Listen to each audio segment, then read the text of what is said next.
It was supposed to be just another morning for Ethan Cole, the kind of morning where he buried himself in emails, meetings, and numbers, pretending that everything in his perfect millionaire life was fine. But truth was, it wasn't. His 6-year-old son, Noah, hadn't spoken a single word since birth. Doctors said it was selective mutism, others said trauma. Ethan just called it heartbreak. Ever since Noah's mother passed away in a car accident 3 years ago, the little boy hadn't uttered a sound, and no amount of money, therapy, or specialists could change that. One chilly morning, Ethan took Noah to a small roadside diner, not for the food, but because it was quiet.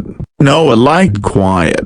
The city's luxury restaurants made him anxious, but this old diner with creaky floors and the smell of pancakes somehow kept him calm. Ethan sat at the corner booth, laptop open, while Noah silently traced circles on the table with his finger. That's when she appeared, a young waitress named Lily. Lily wasn't extraordinary by society's standards. She wore a faded apron, her hair tied in a messy bun, and her sneakers looked like they'd seen better days. But there was something different about her, something gentle. Something deeply kind. She didn't just take their order and leave. She crouched beside Noah with a warm smile. "Hey, buddy," she said softly, her voice like a whisper of sunshine. Noah didn't look up,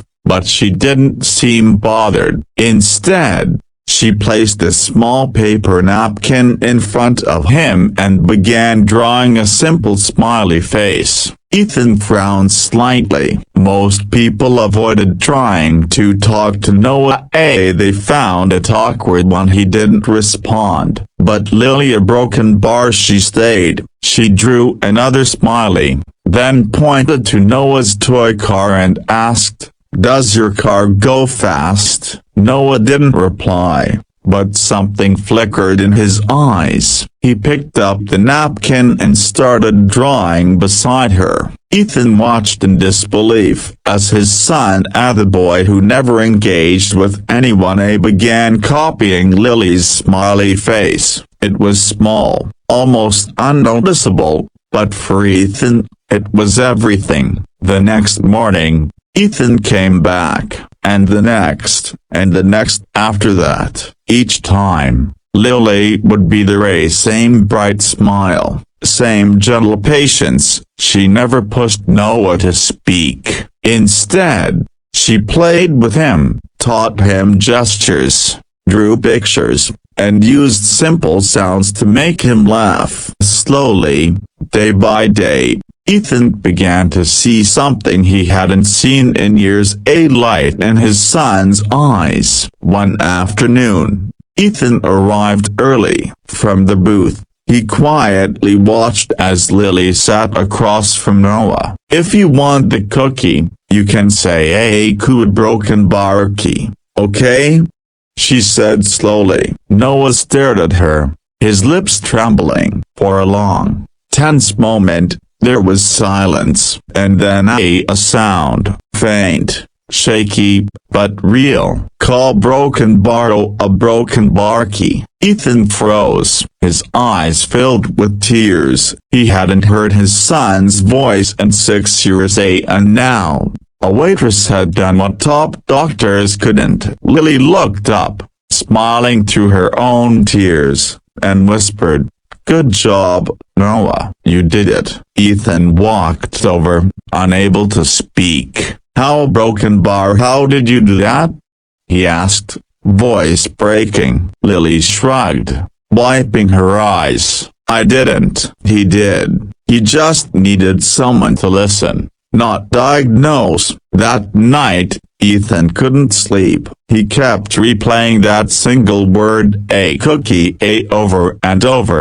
It echoed through the empty halls of his mansion, through the silence of his heart. he realized something painful. He'd been so focused on fixing his son with money that he forgot to just be there. The next day, Ethan asked Lily to sit with him after her shift. "You changed my son's life," he said quietly, "and mine." He offered her something unexpected, a job, not as a waitress, but as Noah's personal caretaker and speech mentor. At first, she refused. "I don't have a degree. I'm just someone who cares." Ethan smiled. That's exactly what he needs. Months passed. Under Lily's care, Noah transformed.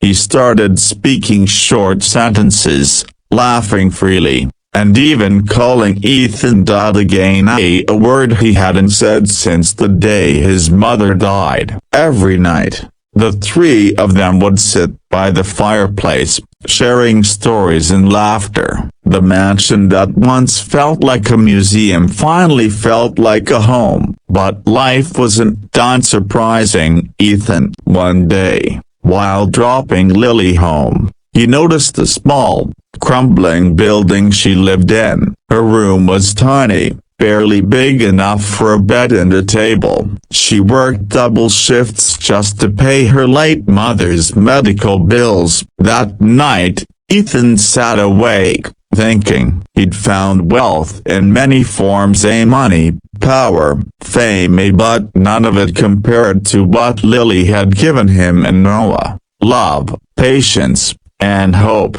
The next morning, he did something no one expected. He called the diner manager and bought the place, not to close it down, but to rebuild it. He turned it into a small learning center for children with speech and emotional challenges, and made Lily the director. When he told her, Lily burst into tears. "Why would you do all this for me?"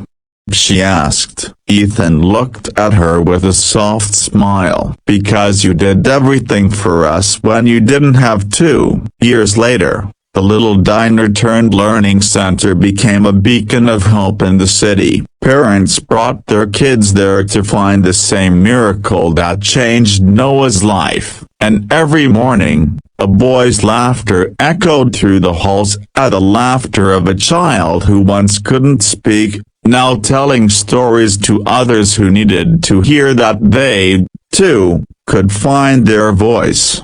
As for Ethan and Lily, their bond grew deeper with time, not built on wealth or pity, but on healing, trust, and love. One evening, as they watched Noah run across the garden, Ethan whispered, "You taught my son to speak, Lily, a broken bar, but you also taught me to listen." And she smiled, her eyes glistening. That's all any heart ever really needs. Moral of the story: sometimes, the greatest changes don't come from wealth or power, but from simple kindness and patience. Love has its own language, and it's one that even silence can understand.